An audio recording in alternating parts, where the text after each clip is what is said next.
મહીસાગર જિલ્લાના નવીન ગોધર તાલુકાના ચુથાના મુવાડા ગામે આવેલી પ્રેરણા એજ્યુકેશન ટ્રસ્ટ સંચાલિત પ્રવીણ વિદ્યાલયમાં ધોરણ 10 અને 12ના વિદ્યાર્થીઓ માટે વિદાય સમારંભનું આયોજન કરવામાં આવ્યું હતું. કાર્યક્રમમાં લુણાવાડાની ક્રિસ્ટલ સ્કૂલના સંચાલક મનુભાઈ પટેલ મુખ્ય મહેમાન તરીકે ઉપસ્થિત રહ્યા હતા. તેમની સાથે મંડળના પ્રમુખ નરેન્દ્રસિંહ સિસોદિયા, ટ્રસ્ટીઓ, વાલી મંડળના પ્રમુખ ગોધર ચુથાના મુવાડા માચોડ પ્રાથમિક શાળાના આચાર્યો તેમજ કાળીબેલની શારદા વિદ્યાલયના આચાર્ય પણ હાજર રહ્યા હતા. વાલીઓ અને શાળાના વિદ્યાર્થીઓ પણ આ પ્રસંગે ઉપસ્થિત રહ્યા હતા. કાર્યક્રમનો પ્રારંભ દીપ પ્રાગટ્યથી કરવામાં આવ્યો હતો.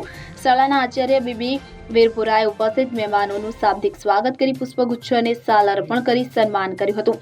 શાળાની વિદ્યાર્થીની રાઠોડ વિરલબેને પોતાના શાળાકીય વર્ષોના અનુભવો રજૂ કર્યા હતા. મુખ્ય મહેમાન મનુભાઈ પટેલે વિદ્યાર્થીઓને બોર્ડની પરીક્ષા માટે શુભેચ્છાઓ પાઠવી હતી અને શાળાના વિકાસ માટે ₹5001નું દાન આપ્યું હતું. પ્રેરણા એજ્યુકેશન ટ્રસ્ટના પ્રમુખ નરેન્દ્રસિંહ સિસોદિયાએ પણ વિદ્યાર્થીઓને પરીક્ષામાં સફળતા મળે તેવી શુભકામનાઓ આપી હતી. કાર્યક્રમના સમાપ્તિ બાદ વિદ્યાર્થીઓને ભોજન કરાવવામાં આવ્યું હતું અને તેમણે શાળામાંથી વિદાય લીધી હતી. Bureau report CN24 news. હવે જુઓ દેશ દુનિયાની તમામ ખબરો તમારી આંગળીના ટેરવે. ઉઠાવો મોબાઈલ અને Google Play Store પરથી ડાઉનલોડ કરો અમારી CN24 ન્યૂઝ મોબાઈલ એપ.